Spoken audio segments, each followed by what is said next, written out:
श्री स्वामी समर्थ. एक दिवस मृत्यूदेवतेने आपल्या दूताला धर्तीवर पाठवले. एक स्त्री मरण पावली होती. तिचा आत्मा आणायचा होता. देवदूत आला, पण तिथली परिस्थिती पाहून तो गोंधळून गेला. त्याला 3 लहान मुली मृत झालेल्या त्यांच्या आईजवळ बसलेल्या दिसल्या. एक बाळ त्या मृत महिलेच्या स्तनातील दूध पीत होते. दुसरे रडत होते आणि तिसरे रडत झोपले होते. त्यांच्या डोळ्यांजवळचे अश्रू सुकले होते. 3 लहान जुळ्या मुली. आई मेली आहे. त्यांचे पिता आधीच मृत झाले होते. कुटुंबात अजून कुणीच नाही. त्यांची काळजी कोण घेईल? त्या महिलेचा आत्मा मी कसा घेऊन जाऊ? जर तुम्ही माझ्या जागी असता तर कदाचित तुम्हीही असेच केले असता. त्या महिलेला 3 जुळ्या मुली आहेत. एक अजूनही तिच्या स्तनाला जोडलेली आहे. दुसरी रडत रडत झोपी गेली आणि तिसरी तशीच तिच्या आईजवळ पडून आहे. अशी परिस्थिती बघून मला त्या 3 मुलींची दया आली. दूताने मृत्यूदेवतेला विचारलं, आपण त्या बाईला अजून थोडे दिवस जगवू शकत नाही का, जेणेकरून त्या 3ही मुली थोड्या मोठ्या होतील? हे सर्व ऐकून मृत्यूदेवता हसली आणि म्हणाली, ज्या देवाने आपल्या इच्छेनुसार जीवन दिले त्या देवापेक्षा तू जास्त हुशार झाला आहेस. देवाला सर्व माहीत असतं, तरीही तू असं कसं बोलू शकतोस? याची तुला शिक्षा होईल आणि शिक्षा म्हणजे तुला पृथ्वीवर फेकून दिले जाईल आणि तू तुझ्या मूर्खपणावर 3दा हसल्याशिवाय परत येऊ शकणार नाहीस. मग देवदेवताला जमिनीवर फेकण्यात आले. तिथे एक चपरासी व्यक्ती उबदार कपडे आणि ब्लँकेट घेण्यासाठी बाजारात जात होता. वाटेत त्याला एक माणूस नग्न अवस्थेत दिसला. तो दूतच होता. त्याला त्या व्यक्तीची खूप दया आली. आपल्या मुलांसाठी उबदार कपडे आणि ब्लँकेट घेण्याऐवजी त्याने देवदूतासाठी कपडे आणि ब्लँकेट विकत घेतले. तो देवदूत माणूस म्हणाला, माझ्याकडे घर नाही, कुटुंब नाही आणि राहण्याची व्यवस्था नाही. या भयंकर थंडीत मी काय करू? त्यावर चपरासी म्हणाला, काळजी करू नकोस. तू माझा आहेस. माझ्या घरी राहा, पण माझ्या मुलांसाठी आणि बायकोच्या कपड्यांसाठी आणलेल्या पैशातून मी तुमच्यासाठी ब्लँकेट आणि कपडे घेतले आहेत आणि मी आता रिकाम्या हाताने घरी जातोय. त्यामुळे माझी पत्नी नक्कीच रागावेल. चांगली बोलू देत किंवा वाईट असेल, पण तुम्ही काळजी करू नका. काही दिवसात सर्व काही ठीक होईल. चपरासी आणि त्याच्या पत्नीला अजूनही माहीत नव्हतं की आपल्या घरी देवदूत आले आहेत. यानंतर आनंदाचा महापूर येणार आहे. चपरासी दूतला घेऊन घरी पोचला आणि घडलेली सर्व घटना पत्नीला सांगितली. ती रागाने चिडली आणि खूप वाईट बोलू लागली. आणि त्या दिवशी देवदूत पहिल्यांदा हसला.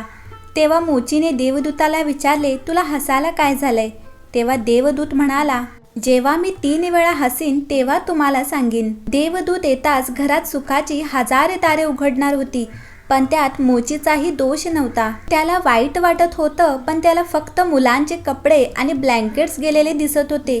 पण त्याला काय मिळाले ते त्याला दिसत नव्हते. मी देवदूत असून याची पत्नी आपल्यावर चिडत आहे, हे बघून त्याला हसायला आले. 10 दिवसातच मोचीने त्याचे सर्व काम देवदूताला शिकवले. अवघ्या 10 दिवसात आणि अवघ्या काही महिन्यातच तो खूप चांगल्या प्रकारे चप्पल बनवायला शिकला होता. त्याचे चप्पल खूप प्रसिद्ध झाले. पूर्ण देशभर ही गोष्ट पसरली की असे चप्पल बूट इतर कोठेही बनत नाहीत. एक दिवस बादशाचा एक माणूस आला आणि म्हणाला की हे चामडे खूप किमती आणि मौल्यवान आहे. ते सहजासहजी कुठेही मिळत नाही. कोणतीही चूक करू नका आणि सम्राटासाठी यातून बूट बनवायचे आहेत. मी पुन्हा एकदा सांगत आहे, बूट बनवायचे आहेत, चप्पल नाही. त्यावेळी अशी प्रथा होती की माणूस मेला की त्याला चामड्याने झाकले जायचे. मोची देवदूताला म्हणाला की चप्पल बनवून तुम्ही चूक करू नका, अन्यथा तुम्ही खूप मोठ्या संकटात पडू शकता आणि हे बादशाचे काम आहे. पण तरीही देवदूताने चप्पलच बनवले. चप्पल बनवल्याचे पाहून मोचीला राग आला. तू आम्हाला फासावर चढवणार असं बोलून काठी उचलून तो देवदूताला मारायला लागला. मी तुम्हाला पुन्हा पुन्हा सांगितले होते की चप्पल बनवायचे नाहीत, मग चप्पलच का बनवली? देवदूत पुन्हा जोरजोरात हसला. तेवढ्यात एक माणूस सम्राटाच्या घरातून धावत आला.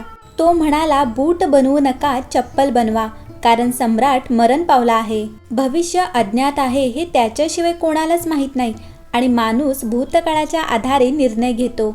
सम्राट जिवंत असताना बूट लागत होती आणि आता मृत झाल्यावर चप्पलची गरज पडली. तेव्हा तो मोची देवदूताची पाय धरून माफी मागू लागला की मला माफ करा, मी तुला मारले, मला क्षमा कर. पण तो देवदूत म्हणाला, हरकत नाही, मी माझी शिक्षा भोगत आहे. पण तो आज पुन्हा हसला. मोचीने पुन्हा विचारले की हसण्याचे कारण काय. मी 3दा हसीन तेव्हा सांगीन. तो पुन्हा हसला, कारण आपल्याला भविष्य माहीत नाही. म्हणूनच आपण आकांक्षा बनवतो ज्या निरर्थक असतात, कधीच पूर्ण होणार नाहीत. अशा आकांक्षा, अपेक्षा आपण करतो जे कधीच शक्य होणार नाहीत. ते आम्ही देवाकडे मागतो, कारण अजून काहीतरी वेगळं घडणार आहे असं आपल्याला वाटतं. आपलं नशीब आपल्याला न विचारता फिरत असते आणि आपण विनाकारण मध्येच आवाज काढतो. चप्पलची गरज असताना आपण बूट बनवून घेतो. मरण्याची वेळ जवळ येत असताना आपण जीवन व्यवस्थित करायला निघतो. देवदूताला अचानक त्या 3 जुळ्या मुली आठवतात. त्यांच्यासाठी भविष्यात काय आहे हे मला कसे कळेल. मी विनाकारण उगाच मध्ये गेलो असं त्याला वाटतं. आणि तिसरी घटना अशी घडली की एके दिवशी 3 तरुण मुली आल्या. तिघींचीही लग्ने होणार होती आणि तिघींनीही त्यांच्यासाठी बूट बनवण्याची ऑर्डर दिली.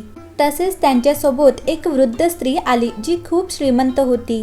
देवदूताने आत्ता ओळखले, या त्याच 3 मुली आहेत ज्यांना त्याने मृत आईजवळ सोडले होते आणि ज्यांच्यामुळे तो शिक्षा भोगत आहे. ते सर्व निरोगी, सुंदर होते. त्याने त्यांना विचारलं, या 3 मुली कोण आहेत.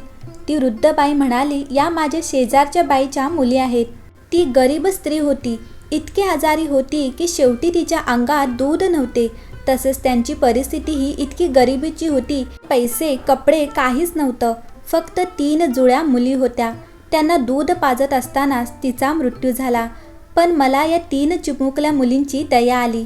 मला मूलबाळ नाही आणि म्हणूनच मी खूप प्रेमाने या 3 मुलींचा सांभाळ केला. आई जिवंत असते तर या 3 मुली गरीब, उपासमार आणि दारिद्र्यात वाढल्या असत्या.